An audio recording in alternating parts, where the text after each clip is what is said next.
Could you maybe give me just an overview of like what your revenue numbers have looked like over the year? Like what was the first couple months, middle, and then now currently? Yeah, so first month I did about 1K, and then I really started to scale things up. I did 4K month 2, then I went 16K month 3, 40K month 4, and then December 130K. And that was really when I was like, okay, this is for real. You can make some money. E-commerce is the greatest business opportunity of our generation. Yo, what is going on, people? Welcome back to another episode of the Ecom Unlimited podcast. Today, I have on Parker, who is a friend that I met on Twitter, and I invited him onto the podcast. One, because he's been killing it in business. He's active online, showing other people how to do it and talking about his experience. And I just want to get to know him better and his story and share that conversation with you guys. So Parker, how you doing, man? Good, man. I appreciate you having me on. Of course. Well, yeah, just take us into your journey. How did you get started in e-com? When did you get started and why? Yeah, so I got started about last August. A friend kind of mentioned Amazon FBA to me, and I was like, you know what? I kind of always wanted to start a business, but you know, you think you have to have all this capital and like all these hoops to jump through. And I kind of learned that it was a little bit simpler than that. So jumped into that, met some really, really good people, put myself out there on the internet, pretty much was able to scale in the first 4 months and realized like this could be something that maybe I could do full time. I pretty much went about 8 months while working a full-time job. I was doing medical device sales, and it was rough, man. Doing a side hustle and having a hard job is extremely tough, but you kind of got to grind it out at the beginning, I feel like, because as you know, like it takes a lot of time to run an Amazon business. Like there's always something going wrong. So always something. Yeah, it's like you wake up and you check your email and you're like, what's it going to be today? But yeah, so I rode that out for like 8 months, and then finally I took the leap, took it full time. And yeah, so we grew Amazon store, then started helping people sell too, and then found some other online money avenues as well. So it's just crazy how it's transpired. It's really only been 1 year, and we've been able to grow so much. Yeah. So you first started selling summer of 2023? Yeah, so it'd be like mid-August is really when I got going. Okay. And if I understand correctly, you're doing 100% OA or mostly OA? Yeah, so I've pretty much done all OA. I actually just landed a wholesale deal this week. So, oh, sick. Yeah, but I mean, I love OA because I messed around a little bit with wholesale at the very beginning, and I probably did it incorrectly is really what happened. Like I was only like 5 months in. So I made a couple deals that I probably shouldn't have made. And so then I was like, okay, I'm just going to double down on OA because it was going really well for me. And I didn't really have a ton of capital either. Like obviously you have to funnel everything back into the business. Now I'm at a point where, okay, I could go do a wholesale deal and still keep my OA running how it is. So now I'm looking into that a little bit more. Sure. Yeah, and that's how we got into wholesale too. We scaled up OA pretty aggressively 21 and 2022, and then kind of added wholesale on top of that. Yeah. I get that transition for sure. I feel like that was a little bit different of a game too, like OA back then. How different would you say it is now? It was, in my opinion, it was easier. There weren't as many regates. Yeah. I'll say that. But I mean, obviously people are still running up a bag with OA. We pretty much stopped OA entirely like maybe 2 or 3 months ago. We might dip our toes back in for Q4. But just with brand outreach and like all the stuff that comes with working directly with brands, we're just focusing all of our resources on that. Yeah.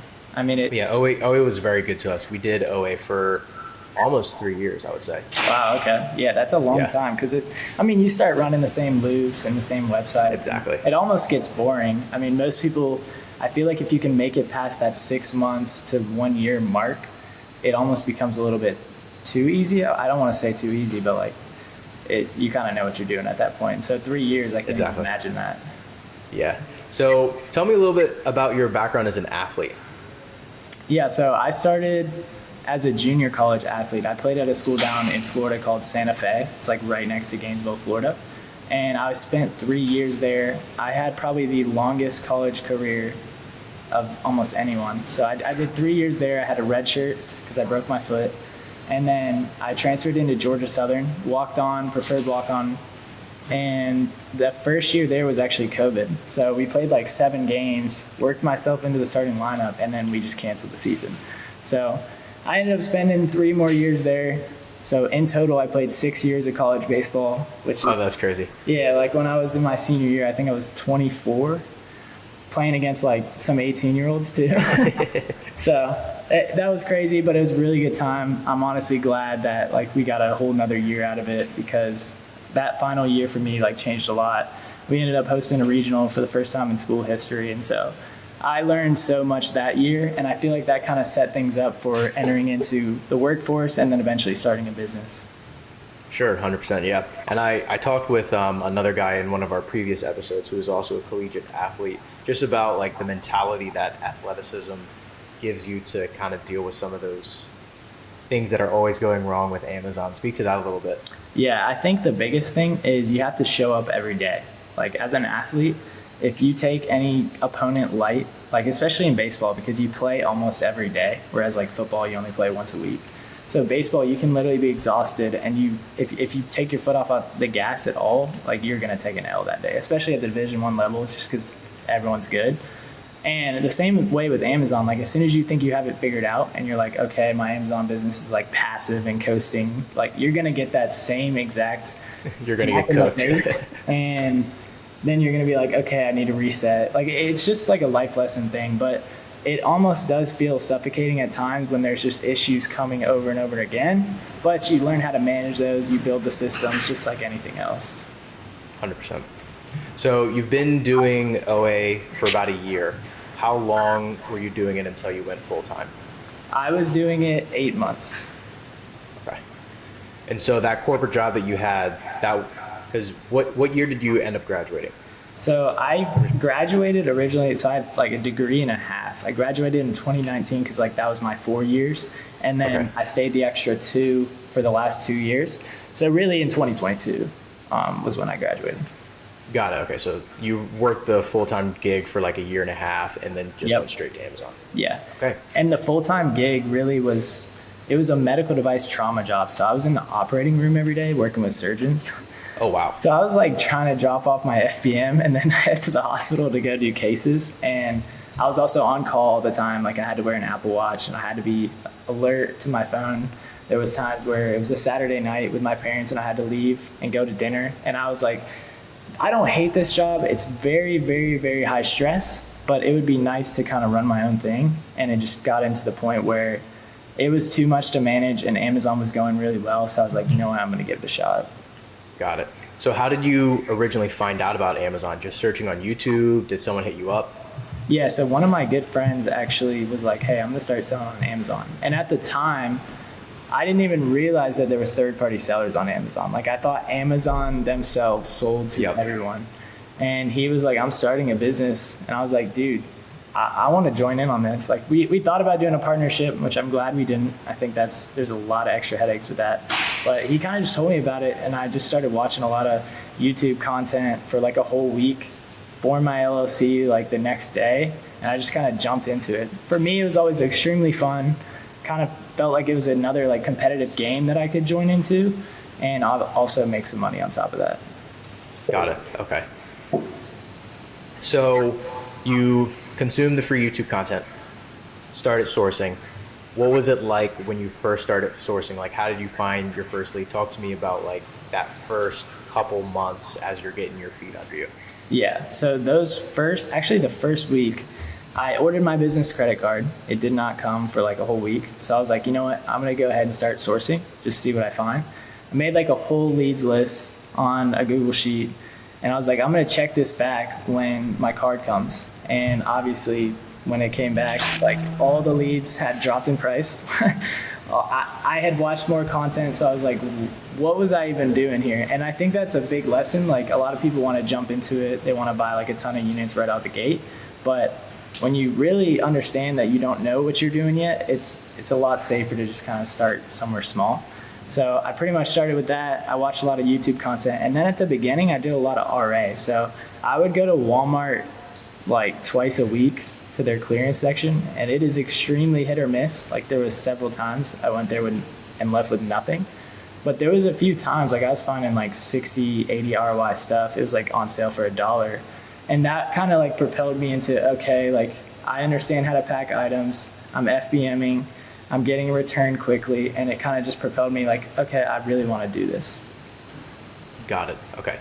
Now, you mentioned how you found those leads, price tanked. You're like, what's going on here? How do you now like build extra margin into your sourcing and also keep an eye out for listings that might be tanking? And kind of frame that in a way for like the beginner who's listening to this, right? Because obviously a lot of people are doing OA. It is competitive, but if you have the right strategies, if you know what to look for, like there's still a lot of money to be made. Yeah. At the very beginning when I started, it was like all discount gift cards. I was hammering those pretty heavily. I think once you get to a little bit larger of a scale, it turns into a huge headache if you have, thousands of dollars in gift cards. But that was something at the very beginning. I almost needed that for all of my buys because I wasn't good enough sourcing. These days, I really don't use discount gift cards. I'll obviously use you kind of get into more of the cash back. So how much cash back am I getting? How much cash back is on the credit card? And then do I have a coupon? Do I not have a coupon? And how obvious is this to find, right? So if it's on like Nike.com or something, I kind of have that mental clock of, okay, if the sale's been running for 2 or 3 days now, this is going to tank. Whereas when I first started, it would be like, oh, I found a lead. So I always try to find stuff on the first day of a sale. And if I go ahead and possibly clear it out of stock, then I feel a lot better that it's not going to tank. Whereas if it's been sitting there for 5 days, the sale's been running for 5 days, and it's sitting on the main page of Google when you like search up the item, it's probably going to tank, especially with like the competition these days. Yep, that's such a great tip. And that's one thing that we realized as we started getting more experience in OA. Like speed is so important because things will tank, and that's just kind of the nature of supply and demand. Something goes on sale, that means the resellers are going to buy it. The supply is going to go up, which means the price is going to go down. But if you can catch it quickly, especially if you're able to do FBM, there's like a 1 to 2 week window where you can make your money before it tanks, and then it'll tank, people will sell out, and then the cycle kind of ends up repeating itself. Yeah, that's another good point about the FBM too, because you can kind of beat that wave if you get it out quick and FBM it, whereas everyone's sending it FBA. Like you can see their inventory has been sent, but they're not checked in yet, and you're still able to win that buy box until their stuff checks in. Exactly. That game of speed is so key. But so what about like a listing that might be more of a replen? Like how do you find those, and how do you manage staying in stock if you're not using discounted gift cards or it's not something where a major sale is happening? Yeah, so for me, my replens are kind of occasional sales cycles. I don't have many products that I just go to and buy every single week. I think that when a sale comes around, I kind of know certain sites stuff that I can get, but I also think that changes, month by month. Obviously prices fluctuate, but yeah, I think that in terms of replens, it's going to be very, very hard to have a product for me personally that just stays in stock for multiple months and no one ever finds it, especially in this day and age with a lot of competition. That's just kind of like my take on it. But there are ways to find those same sites, those same coupons, and those same sales, and you can have those memorized. Like I know someone who's very, very good with Adidas, and he knows the day before those sales are going to drop. And then that's crazy. Yeah, and then he's up early on those mornings, and he's clearing out that stock. Like there's a lot of stuff, if you wait till 11 a.m., it's going to be gone. All the good stuff's typically gone. Yep. I learned that lesson the hard way. Yeah. And yeah, he even knows a couple of stuff. Like there's times where I've been up at like 5 a.m. If I really knew like it was back to school season, I'm trying to get certain stuff, like I've been up that early. I think that being up early in OA is a lot better than being up late, unless you're up like super late, because most restocks are going to be in the morning, or they'll be like 2 a.m., 3 a.m., 4 a.m. So if you wake up early and you kind of check your email, that's something that I'm big on, is I'll sign up to all the emails and then I'll check that first thing in the morning, and I'll see those sales cycling through, and then I can kind of get there before anyone else. And that's another advantage of doing it full time, because like if you have to wait to get off work and check, everyone else is kind of like in the morning kind of clearing that stuff up. You've already lost the day. Yeah. Gotcha. Okay. Now, talk to me about what your team looks like. Are you still solo? Do you have a VA? Are you using a prep center? Yeah, so currently I do have a VA. I share one with a friend. Me and Gavin, we've been really close in business. So we've had it pretty much since the very beginning. We actually got a VA like 3 months in, and it was a huge mistake. I was sharing it with like 5 different people, and that's Oh yeah, that's not going to work. that's a big lesson in itself. Like, we thought that we could just have a VA who would source for us and all this stuff, and we never got on with them. And I think a lot of people just think they're going to be able to outsource very early and have this business kind of like automated. But I think a VA actually takes a lot of work, and it takes a lot of work on top of what you were already doing. So you're already trying to source and manage your business, and now you need to spend like an hour a day with someone else and tell them how to do it. And if you can't do that, then like it's just going to be a train wreck. So I have a VA now. Pretty much everything is going to my prep center, unless it's like Christmas or back to school season. I still do some FBM, but I have a prep center, a VA, and I also have a CPA now. Oh, nice. Okay. Are they doing bookkeeping for you as well, or just filing taxes? Bookkeeping too. So that's been super nice. I really don't even have to look at all that stuff. They kind of just handle everything on the side. They'll hit me up like once a month or something like that. So it's really good. Yep. Yeah, we got a bookkeeper probably 2 or 3 years ago. I forget exactly how long, but that was one of the best decisions I ever made. Yeah. There's a lot of charges, especially with OA running up too. Oh my gosh. Yeah, it's a nightmare. For sure. So talk to me about what your goals are. Like, where are you trying to take this in the next year or two? Like, is your goal to continue to be 100% OA? Are you trying to be that $25 million a year OA seller? Are you looking in wholesale or private label? Yeah, so I'll probably look to do more wholesale.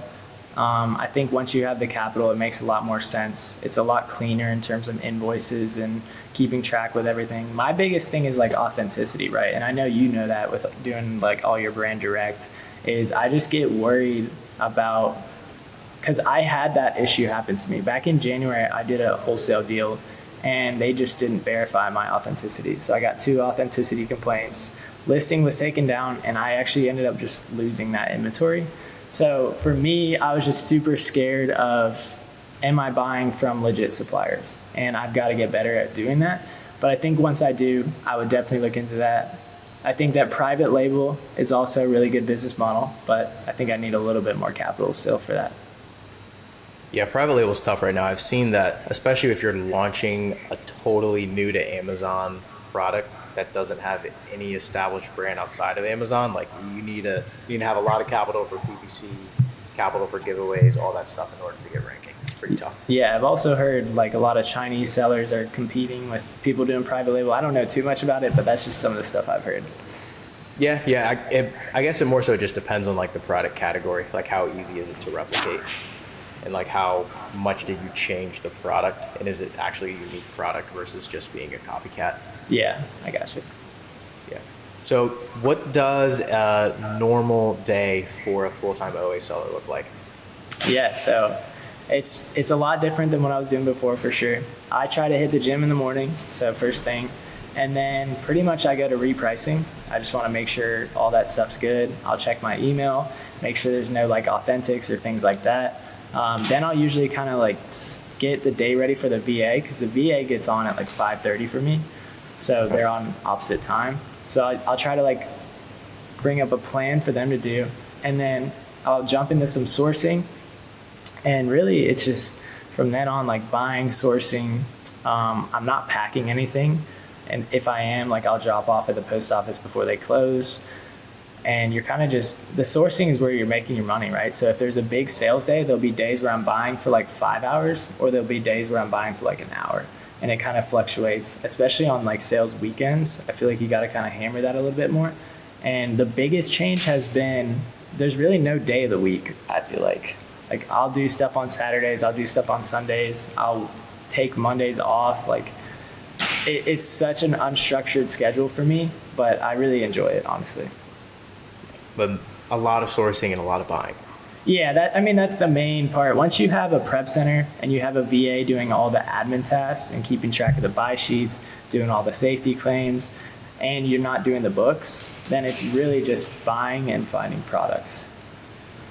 Is your VA doing any sourcing or only admin? Only admin at the moment. We had him doing sourcing early on, and I just felt like I got good at sourcing relatively quickly, and I felt like my time was better off spent sourcing, and his time was better off doing, the buy sheet, accounting, all that stuff.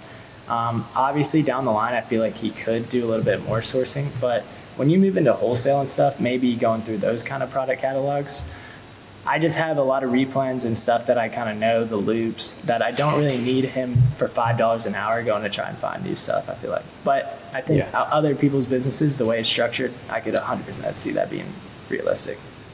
Yep. Yeah, and I know that feeling too. We had a couple solid OA loops, particularly with some discounted gift cards on certain sites where it was like, okay, if this sale is happening or this product is in stock, I know I can spend like 15 grand in a 3-day period just on these replens. It's like you don't really need many new leads, Yeah, and then it's good. The 80-20 rule. That's the best thing about being an aged seller is like when you do spend that amount of money, you're almost good. I mean, obviously, if you don't have that much capital, you're good for a few weeks because like you've spent all your money. Yep. Yeah. You're just like, well, guys, I guess everyone's off the rest of the week. We did all our work. Nothing else to do. It's the really, credit card is maxed out. Can't source anymore. Man, it's like my cards at the very beginning, and I wouldn't recommend this to everyone, but my cards were very maxed out, like majority. What's your credit card stack? So I do the Blue Business for Amex. I have the Plum, and then the Capital One Spark. I think that one mistake like I made is getting that Spark too early because it actually reports to your personal credit. I did not know that when I first started. So like my credit score did take a little bit of a hit, but it recovers relatively quickly. My Plum, for whatever reason, is like capped. Like I don't have that huge limit that a lot of people have. It's been like $7,000 on my Plum. That's terrible. Yeah, I gotta. Oh my gosh, dude, the Plum is my favorite. Yeah, that extra cash flow makes such a big difference. My buddy Aaron has put over $300,000 on his Plum before. Holy cow! It's literally insane. Like, can't even comprehend it. Yeah, I also wouldn't. I'm not at the point where I want to do that yet, but we'll get there. That's funny. What is your tech stack of the main softwares that you're using right now? Yeah, so I'm using SellerSnap for repricing, and then I have SellerAmp, Keepa, and then I use Inventory Labs because my prep center uses that, and then that's pretty much about it. I try to keep it pretty slim as much as I can, and then just have VA handle everything else. But yeah, sweet. Yeah, that's one of the beauties of the business, right? Is you can get a lot done with a little. Yeah. Which repricer are you using? We're on SellerSnap too. Okay. Yeah, we've been on them, I think, for a little bit over a year now. They've been great. Yeah, and the nice thing is, like, I know Walmart's growing popularity, but I know they can sync into Walmart as well. They can, yeah. I think right now it's just like a price matching thing. I don't know if there's a native to Walmart, but I think they're working on building that out, I would assume. I got you. Yeah. What is your preferred method of sourcing? And actually, let me divide this into two parts. So when you first got started, what did your sourcing look like? Were you doing reverse sourcing? Were you doing manual? Because now obviously you have a lot of those loops that you know to go to. So that's not even really sourcing. It's more so just your back catalog. But like, what did your sourcing look like in the beginning versus now? And what's your recommendation to beginners? Yeah, I think the classic is reverse sourcing when you first start. And the reason is you kind of need to find those listings, right? Because if you scroll a website manual sourcing at the very beginning, you're probably going to click on everything and you're wasting a lot of time doing that.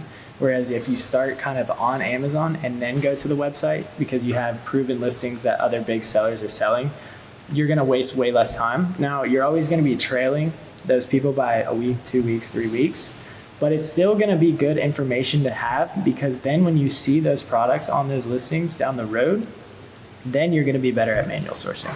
And manual sourcing is 100% my method that I like to source with because I can just go 3 scrolls to the bottom of the page, and if something catches my eye that I've seen before, then I'm going to click into that. But as a very beginner, I do remember manually sourcing, and I was clicking on every single item all the way down the page, and it will literally take you hours to get through like 5 pages. especially and none of it's good. Yeah, especially if you're starting at like the first page. Got to start like deeper down.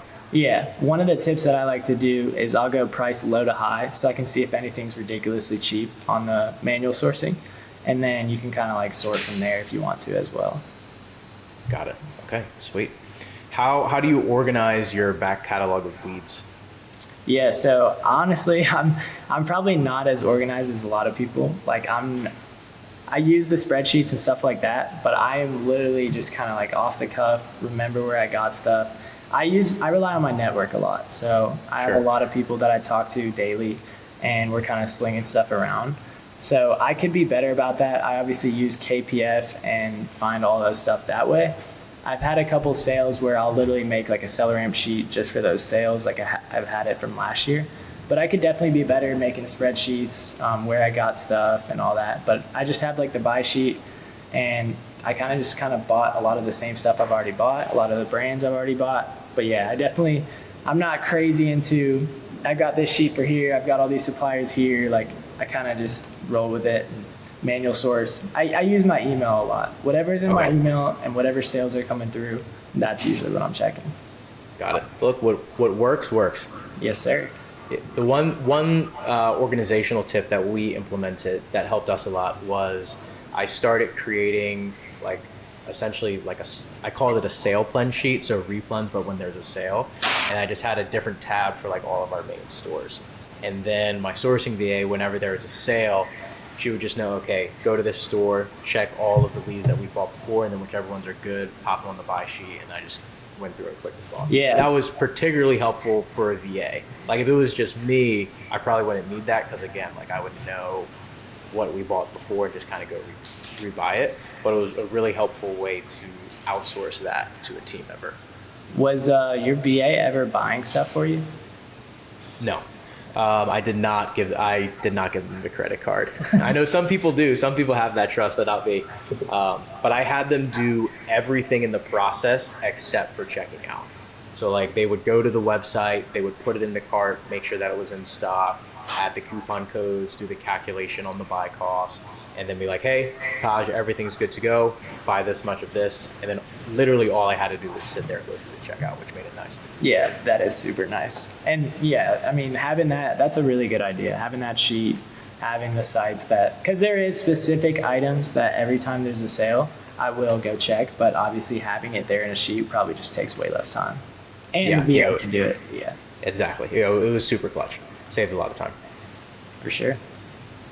Now, you mentioned your network. So I'm assuming these are people you met on Twitter, or was it, friends that you knew from college that are getting into it too? And just how in general has the network, boosted your business?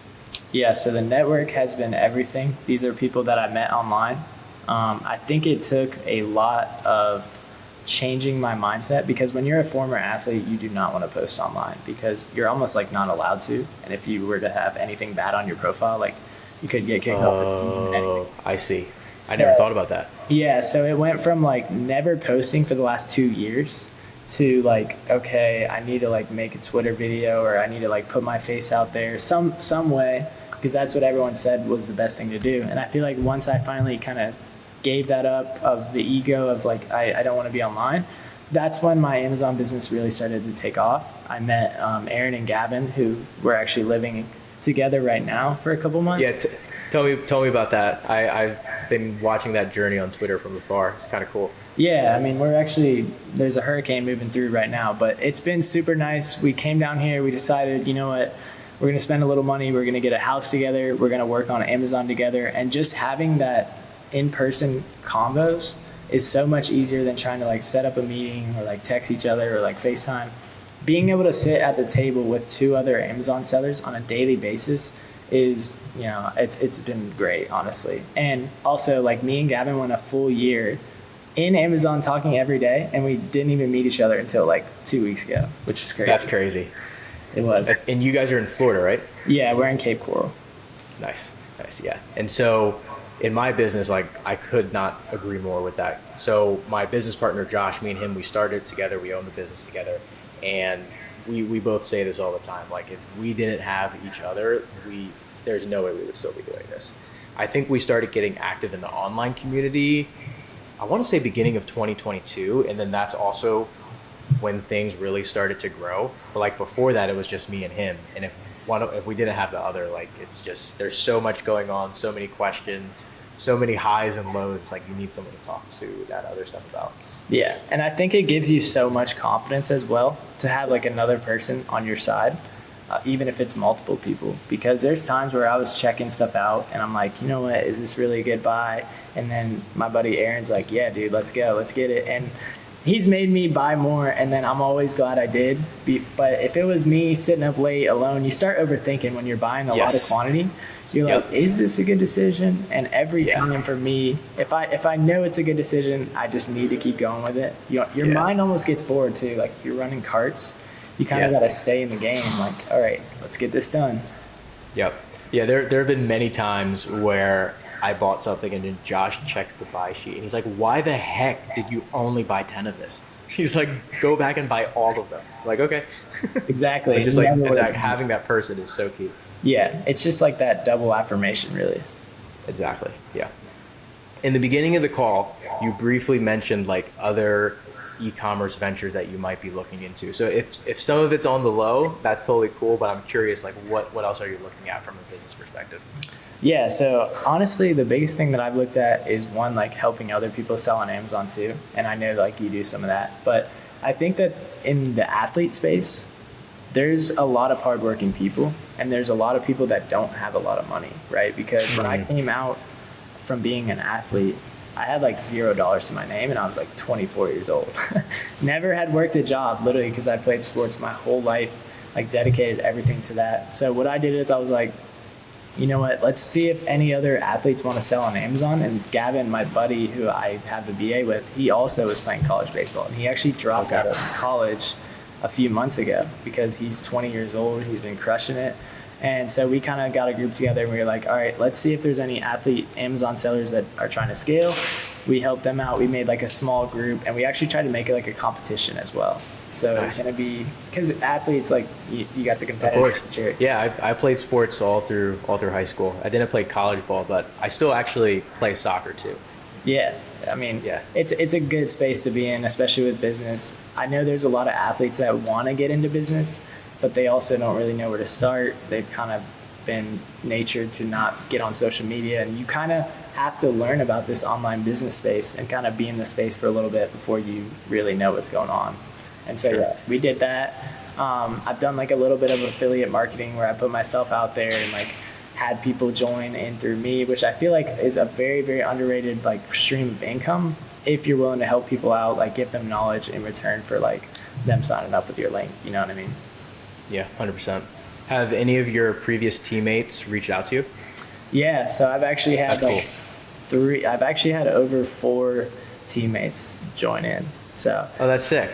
Yeah, it is because everyone's like, what's going on? And I also had 6 years. So it's like, you have a lot of teammates. And junior college, it's only like a 2-year school. So you're flipping that roster every year. So I was there for 3 years. So I have people hitting me up all the time. But the good thing is they like trust me, and, you know, the respect that we had for each other is still there.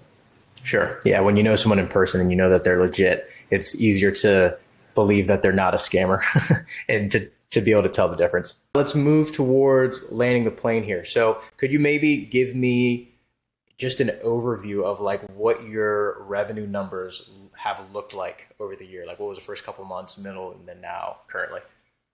Yeah. So first month I did about 1K. And then I like really started to scale things up. I did 4K month 2, then I went 16K month 3, 40K month 4, and then December 130K. And that was really when I was like, okay, this is for real. You can make some money doing this, because I was still working a 9 to 5 too. So that was huge. And then pretty much, you know, January and February are a little bit lower than December, because at that point you're only like 5-6 months in and you don't have that same demand. You don't have all the loops you probably knew. So slowed down a little bit. And then from then on, like March, April, May, it was like 100K plus months every month. And then last month we did about 300K. Damn. So, Man, yeah, it was all over.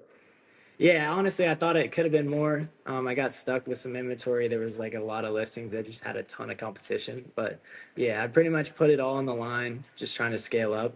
And yeah. That's sick, man. Absolutely love that. And let's see. So where can people find you if they want to connect? Yeah, so it's at Parker Beatier on Twitter, Instagram, and then we're gonna have a new YouTube channel dropping. So it's gonna be Oh, me, sick. Aaron, and Griffin. And we got a videographer coming down here actually. So we'll have some YouTube videos, just like lifestyle stuff to kind of show what online money can do for you. We all kind of like left our jobs or dropped out of college, so we just felt like it'd be cool to kind of show the potential of kind of getting out of that 9 to 5 corporate life. So yeah. 100%. Armin, appreciate your time hopping on in the middle of a storm. Yeah, and I wish you nothing but the best, man. I'm excited to keep watching your journey. Appreciate you, and thanks for having me on again. Of course. All right, we'll talk soon. Peace.